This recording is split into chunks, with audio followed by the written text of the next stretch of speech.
حضور نبی کریم صلی اللہ علیہ وآلہ وصحابہ وسلم نے فرمایا، یہ عمل فرشتوں اور نبیوں نے کیا، میں نے، میرے اصحاب ابو بکر و عمر، عثمان و علی نے کیا، خدیجہ و عائشہ نے کیا، میری لخت جگر فاطمہ، حسن و حسین نے کیا۔ فرمایا یہ عمل گناہوں کو مٹا دیتا ہے، اس کا دین سلامت اور خاتمہ بالخیر ہوگا۔ یہ عمل جنت کا راستہ اور معراج سے کم نہیں۔ جب میرا امتی اس عمل کو بجا لاتا ہے، ایک فرشتہ مجھے خوشخبری دیتا ہے، پھر خود حضور نبی کریم صلی اللہ علیہ وآلہ وسلم اس کے لیے دعائے مغفرت کرتا ہے۔ یہ عمل قرب الہی پانے کا بہترین ذریعہ ہے اور اللہ تعالیٰ کی رضا کہلاتا ہے۔ اس عمل کو کرنے والا نزاع کی سختی سے محفوظ رہے گا۔ یہ عمل قبر کی روشنی ہے، پل صراط کا چراغ ہے، بروز محشر سرخروئی نصیب ہوگی، اور سب سے بڑا انعام اس کو یہ ملے گا کہ اسے بغیر حساب و عذاب جنت میں اللہ تعالیٰ کا دیدار نصیب ہوگا۔ یہ عمل کرنے والے پریشانیوں اور بیماریوں سے نجات پائیں گے۔ یہ عمل بے حیائی، برے کاموں کے آگے احد پہاڑ ہے،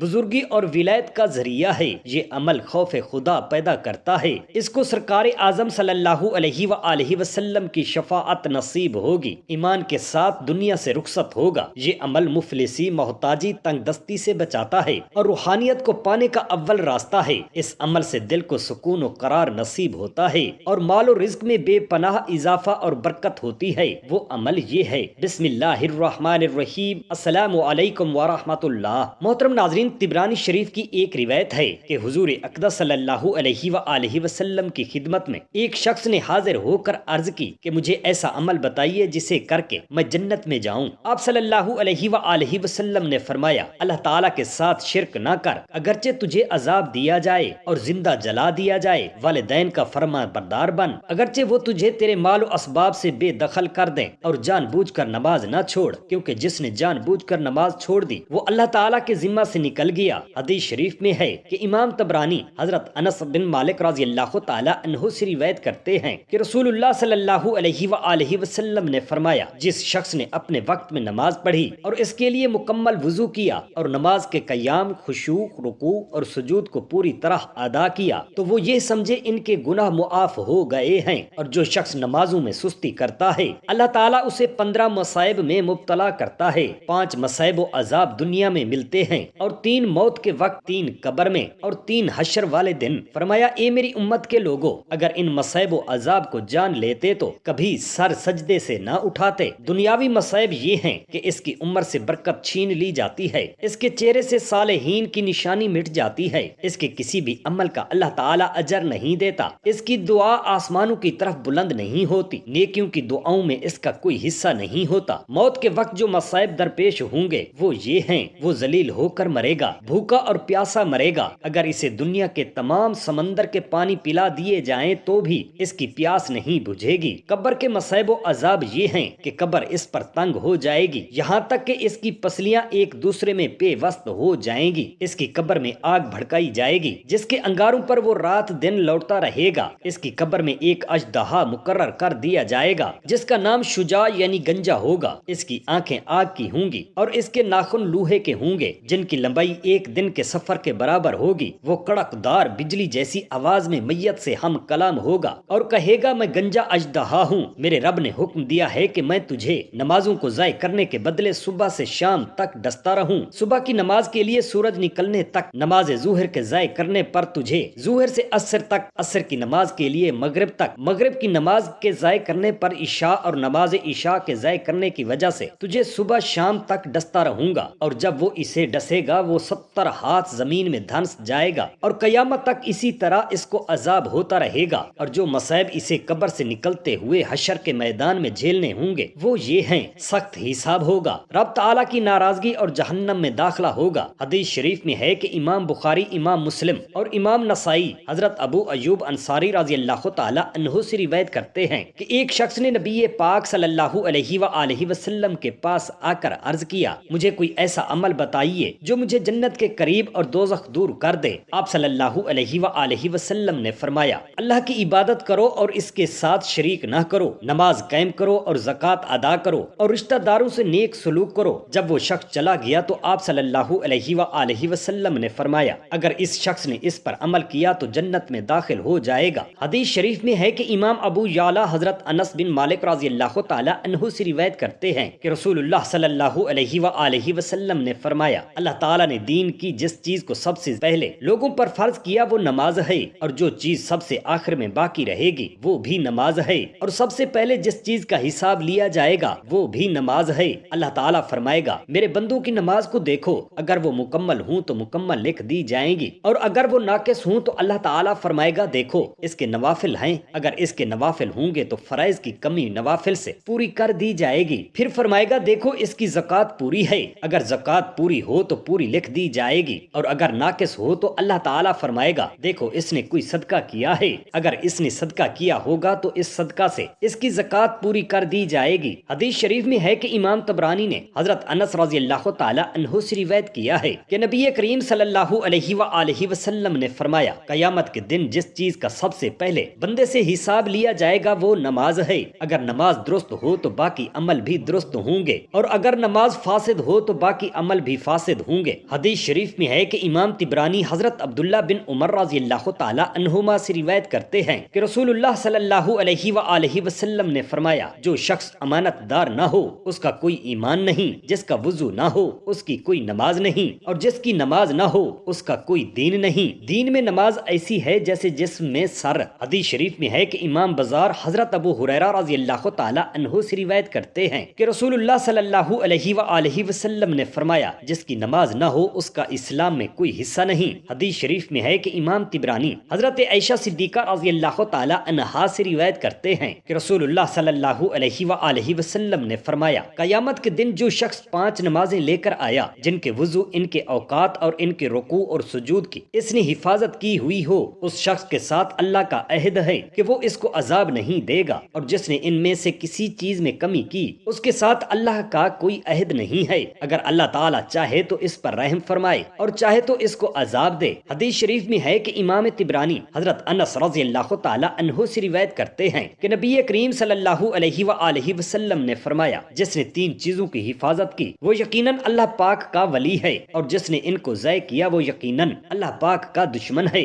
جس میں نماز، روزہ اور جنابت۔ حدیث شریف میں ہے کہ حضرت ابو ہریرہ رضی اللہ تعالی عنہ بیان کرتے ہیں کہ میں نے رسول اللہ صلی اللہ علیہ وآلہ وسلم کو یہ فرماتے ہوئے سنا ہے کہ یہ بتاؤ کہ اگر تم میں سے کسی شخص کے دروازے پر ایک نہر ہو جس میں وہ ہر روز دن میں 5 مرتبہ غسل کرتا ہو تو تم کیا کہتے ہو، کیا اس کے بدن پر میل باقی رہے گا؟ تمام صحابہ کرام رضی اللہ تعالی عنہم نے عرض کیا اس کے بدن پر میل باقی نہیں رہے گا۔ آپ صلی اللہ علیہ وآلہ وسلم نے ارشاد فرمایا 5 نمازوں کی ایسی ہی مثال ہے، اللہ تعالیٰ ان کی وجہ سے اس کے گناہوں کو مٹا دے گا۔ حدیث شریف میں ہے کہ حضرت عثمان رضی اللہ تعالی عنہ کے غلام حمران بیان کرتے ہیں کہ انہوں نے حضرت عثمان رضی اللہ تعالی عنہ کو دیکھا، انہوں نے پانی کا ایک برتن منگوایا، پھر اس میں سے 3 مرتبہ پانی انڈیل کر اپنے ہاتھوں کو دھویا، پھر اپنا دایاں ہاتھ برتن میں ڈال کر پانی لیا اور کلی کی اور ناک میں پانی ڈالا، پھر 3 مرتبہ اپنے چہرے کو دھویا، پھر 3 مرتبہ اپنے ہاتھوں کو کہنیوں سمیت دھویا، پھر اپنے سر کا مسح کیا، پھر 3 مرتبہ اپنے پیروں کو ٹخنوں سمیت دھویا، پھر کہا رسول اللہ صلی اللہ علیہ وآلہ وسلم نے فرمایا جس نے میرے اس وضو کی مثل وضو کیا، پھر اس نے 2 رکعت نماز پڑھی کہ اس نماز میں اس نے اپنے آپ سے باتیں نہیں کی، دل میں از خود خیال آنا ممنوع نہیں ہے۔ ممنوع یہ ہے کہ انسان خود دنیاوی باتوں کو سوچنا اور اس میں غور و فکر کرنا شروع کر دے تو اس کے تمام پچھلے گناہوں کو معاف کر دیا جائے گا۔ حدیث شریف میں ہے کہ حضرت ابو عثمان رضی اللہ تعالی عنہ بیان کرتے ہیں کہ میں حضرت سلمان فارسی رضی اللہ تعالی عنہ کے ساتھ ایک درخت کے نیچے کھڑا تھا، حضرت سلمان فارسی رضی اللہ تعالی عنہ نے ایک خشک شاخ کو پکڑ کر زور زور سے ہلانا شروع کیا حتیٰ کہ اس کے پتے جھڑنے لگے، پھر کہا اے ابو عثمان تم مجھ سے پوچھتے نہیں کہ میں ایسا کیوں کر رہا ہوں؟ میں نے کہا آپ ایسا کیوں کر رہے ہیں؟ انہوں نے کہا کہ جب مسلمان وضو کرتا ہے اور اچھی طرح وضو کرتا ہے پھر 5 نمازیں پڑھتا ہے تو اس کے گناہ اس طرح جھڑ جاتے ہیں جس طرح یہ پتے جھڑ رہے ہیں، اور پھر انہوں نے یہ آیت کریمہ پڑھی ترجمہ اور نماز قائم رکھو دن کے دونوں کناروں اور کچھ رات کے حصوں میں، بے شک نیکیاں برائیوں کو مٹا دیتی ہیں، یہ نصیحت ہے نصیحت ماننے والوں کو۔ حدیث شریف میں ہے کہ حضرت ابو ہریرہ رضی اللہ تعالی عنہ بیان کرتے ہیں کہ رسول پاک صلی اللہ علیہ وآلہ وسلم مسجد میں داخل ہوئے، آپ کے بعد ایک اور شخص مسجد میں داخل ہوا اور اس نے نماز پڑھی، پھر اس نے آ کر نبی پاک صلی اللہ علیہ وآلہ وسلم کو سلام کیا، آپ صلی اللہ علیہ وسلم نے اس کے سلام کا جواب دیا اور فرمایا واپس جاؤ اور پھر نماز پڑھو کیونکہ تم نے نماز نہیں پڑھی۔ وہ واپس گیا اور پہلے کی طرح نماز پڑھی، پھر آیا اور نبی پاک صلی اللہ علیہ وسلم کو سلام کیا۔ آپ نے پھر فرمایا واپس جاؤ اور دوبارہ نماز پڑھو، تم نے نماز نہیں پڑھی۔ 3 بار اس طرح ہوا۔ پھر اس نے کہا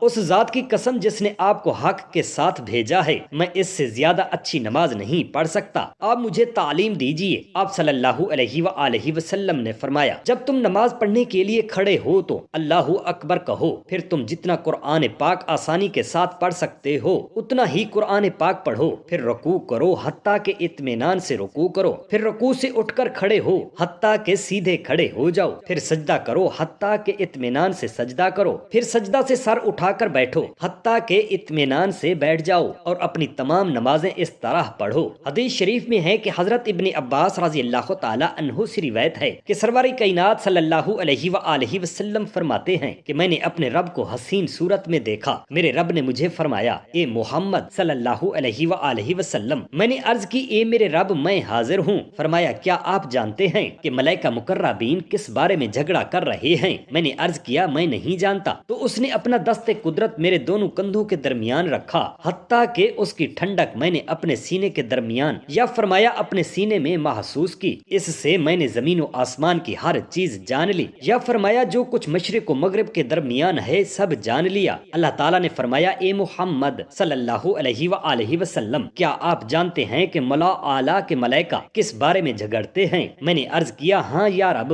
وہ درجات کفارات جماعت کی طرف قدموں کے منتقل ہونے، سردیوں میں کامل وضو کرنے اور ایک نماز پڑھنے کے بعد دوسری نماز کا انتظار کرنے میں جھگڑ رہے ہیں کہ ان اعمال کو کون اٹھا کر لے جائے۔ جس نے ان نمازوں پر پابندی کی وہ بھلائی کے ساتھ زندہ رہے گا اور بہتری کے ساتھ فوت ہوگا، اور وہ گناہوں سے اس دن کی طرح پاک ہو جائے گا جس دن اس کی ماں نے اسے جنا تھا۔ حدیث شریف میں ہے کہ سید عالم نور مجسم صلی اللہ علیہ وآلہ وسلم نے ایک دن صحابہ کرام رضی اللہ تعالی عنہم سے کہا کہ تم یوں دعا مانگا کرو، اے اللہ جل شانہ ہم میں سے کسی کو شقی اور محروم نہ بنا۔ پھر فرمایا جانتے ہو بدبخت محروم کون ہوتا ہے؟ عرض کیا گیا کون ہوتا ہے یا رسول اللہ صلی اللہ علیہ وآلہ وسلم؟ آپ نے فرمایا جو انسان نماز چھوڑ دیتا ہے۔ آپ صلی اللہ علیہ وسلم نے مزید فرمایا کہ قیامت کے دن سب سے پہلے نماز چھوڑنے والوں کے منہ کالے کیے جائیں گے، اور جہنم میں ایک وادی ہے جسے مسلم کہا جاتا ہے، اس میں سانپ رہتے ہیں، ہر سانپ اونٹ جتنا موٹا اور 1 ماہ کے سفر کے برابر طویل ہوگا، وہ بے نمازی کو ڈسے گا، اس کا زہر 70 سال تک بے نمازی کے جسم میں جوش مارتا رہے گا، پھر اس کا گوشت گل جائے گا۔ حدیث شریف میں ہے کہ بنی اسرائیل کی ایک عورت حضرت موسیٰ علیہ السلام کی خدمت میں آئی اور عرض کیا اے اللہ تعالیٰ کے نبی، میں نے بہت بڑا گناہ کیا ہے اور توبہ بھی کی ہے، اللہ تعالیٰ سے دعا کیجئے کہ وہ میرے گناہ کو بخش دے اور میری توبہ قبول فرما لے۔ حضرت موسیٰ علیہ السلام نے پوچھا تو نے کون سا گناہ کیا ہے؟ وہ عورت کہنے لگی کہ میں زنا کی مرتکب ہوئی ہوں اور جو بچہ پیدا ہوا میں نے اسے قتل کر دیا۔ یہ سن کر حضرت موسیٰ علیہ السلام بولے اے بدبخت عورت نکل جا، کہیں تیری نحوست کی وجہ سے آسمان سے آگ نازل ہو کر ہمیں جلا نہ ڈالے۔ چنانچہ وہ عورت شکستہ دل ہو کر وہاں سے چل پڑی۔ تبھی حضرت جبرائیل علیہ السلام نازل ہوئے اور کہا اے موسیٰ علیہ السلام، اللہ تعالیٰ فرماتا ہے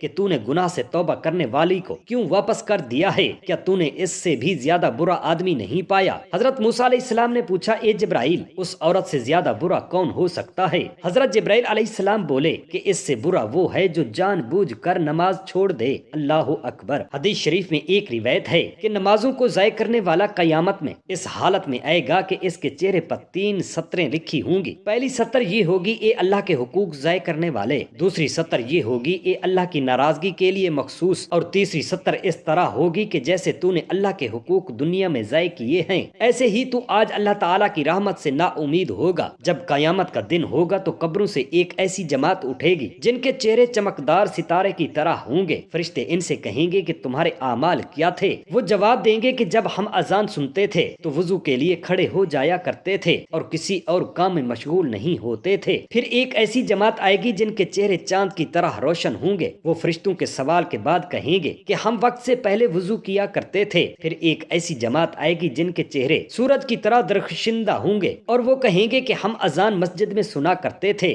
اذان سے پہلے مسجد میں پہنچ جاتے تھے۔ حضرت عائشہ رضی اللہ تعالی عنہا کا ارشاد ہے کہ ہم اور سید عالم صلی اللہ علیہ وآلہ وسلم آپس میں باتیں کرتے تھے، جب نماز کا وقت آ جاتا تو اللہ تعالیٰ کی عظمت کی وجہ سے ہم ایسے ہو جاتے جیسے ایک دوسرے کو پہچانتے بھی نہیں۔ فرمان نبوی ہے۔ اللہ تعالیٰ اس نماز کی طرف نہیں دیکھتا جس میں انسان کا دل اس کے دین کے ساتھ شامل عبادت نہیں ہوتا۔ حدیث شریف میں ہے کہ حضور نبی کریم صلی اللہ علیہ وآلہ وسلم نے ارشاد فرمایا، جس نے اچھی طرح وضو کر کے وقت پر نماز ادا کی، خشوع و خضوع کے ساتھ رکوع و سجود کو پورا کیا، تو اس کی نماز سفید چمکتی ہوئی بلند ہوتی ہے اور کہتی ہے اللہ تعالیٰ تیری حفاظت فرمائے جس طرح تو نے میری حفاظت کی۔ اور جو شخص وضو اور نماز میں سستی کرتا ہے، جب وہ نماز بلند ہوتی ہے اور کہتی ہے اللہ تعالیٰ تجھے برباد کرے جیسے تو نے مجھے ضائع کیا، یہاں تک کہ جب وہاں جاتی ہے جہاں اللہ تعالیٰ چاہتا ہے تو اس کو بسیدہ کپڑے کی طرح لپیٹ کر اس کے منہ پر مار دیا جاتا ہے۔ سرکار دو عالم صلی اللہ علیہ وآلہ وسلم نے فرمایا، نماز دین کا ستون ہے، نماز جنت کی کنجی ہے، نماز مومن کی معراج ہے، نماز سرکار اعظم صلی اللہ علیہ وآلہ وسلم کی آنکھوں کی ٹھنڈک ہے، نماز قرب الہی کا بہترین ذریعہ ہے، نماز اللہ تعالیٰ کی رضا کا باعث ہے، نماز جنت کا راستہ ہے، نماز پریشانیوں اور بیماریوں سے نجات کا ذریعہ ہے، نماز بے حیائی سے روکتی ہے، نماز برے کاموں سے روکتی ہے، نماز مومن اور کافر میں فرق کرتی ہے، نماز ولایت کا ذریعہ ہے، نماز ایمان میں پختگی کا ذریعہ ہے، نماز خوف خدا پیدا کرتی ہے، نماز کو سرکار اعظم صلی اللہ علیہ وسلم کی شفاعت نصیب ہوگی، نمازی ایمان کے ساتھ دنیا سے رخصت ہوگا، نماز دلوں کا زنگ دور کرتی ہے، نماز بندے کو اللہ پاک کے ذکر میں مشغول رکھتی ہے، نماز محتاجی سے بچاتی ہے، نماز روحانیت کو پانے کا بہترین ذریعہ ہے، نماز سے سکون و قرار نصیب ہوتا ہے، نماز قبر کی روشنی ہے، نماز پل صراط کا چراغ ہے، نماز کو روز محشر سرخروئی نصیب ہوگی، اور سب سے بڑا انعام نمازی کو یہ ملے گا کہ اسے جنت میں اللہ تعالیٰ کا دیدار نصیب ہوگا۔ جو شخص نماز کو چھوڑ دیتا ہے اس کا نام جہنم کے اس دروازے پر لکھ دیا جاتا ہے جس میں سے داخل ہو کر وہ جہنم میں جائے گا۔ بے نمازی کا حشر حامان، فرعون، ابی بن خلف جیسے بڑے کافروں کے ساتھ ہوگا۔ بے نمازی کو جہنم کے عبرت ناک گڑھے میں ڈالا جائے گا۔ بے نمازی کو قبر اس طرح دبائے گی کہ اس کی پسلیاں ایک دوسرے میں پیوست ہو جائیں گی۔ بے نمازی پر قبر میں خطرناک سانپ مسلط کر دیا جائے گا۔ بے نمازی کی قبر میں سانپ اور بچھو چھوڑ دیے جائیں گے۔ بے نمازی کو مسلمانوں کے قبرستان میں دفن نہ کیا جائے۔ جس نے جان بوجھ کر نماز چھوڑی اس نے کفر کیا۔ اس کو پڑھ کر ذہن میں یہ سوال پیدا ہوتا ہے کہ پھر تو نماز چھوڑنے والے شخص کی نماز جنازہ بھی نہ پڑھی جائے۔ اس بات کی علماء نے یوں بیان کیا کہ نماز کو جان بوجھ کر چھوڑنے والا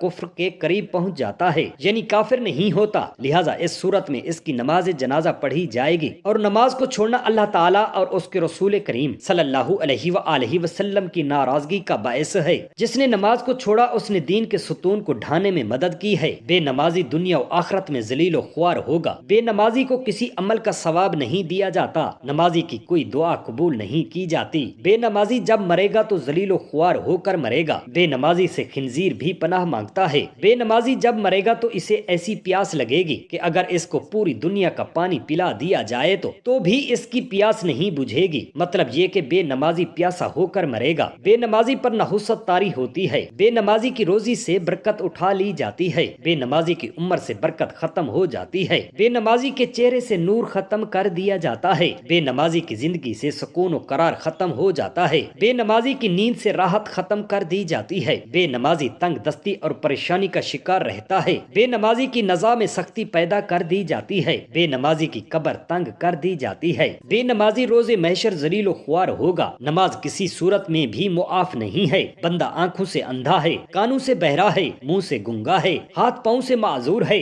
پھر بھی اس کو نماز معاف نہیں۔ نماز کھڑے ہو کر نہیں پڑھ سکتے تو بیٹھ کر پڑھیں، اگر بیٹھ کر نہیں پڑھ سکتے تو لیٹ کر اشاروں کے ساتھ پڑھیں۔ اسے کسی صورت چھوڑنے کی اجازت نہیں۔ اللہ تعالیٰ کی عظیم الشان عبادت اور بے حد برکتیں نماز میں ہی ہیں۔ بندہ جب اپنے پروردگار جل شانہ کی بارگاہ میں سر جھکاتا ہے تو اللہ تعالیٰ اس کو در در کی ٹھوکروں سے نجات عطا فرما دیتا ہے۔ اللہ تعالیٰ ہم تمام مسلمان بہن بھائیوں کو 5 وقت کی نماز خشوع و خضوع کے ساتھ ادا کرنے کی توفیق عطا فرمائے۔ آمین یا رب العالمین۔ جزاک اللہ خیرا کثیرا۔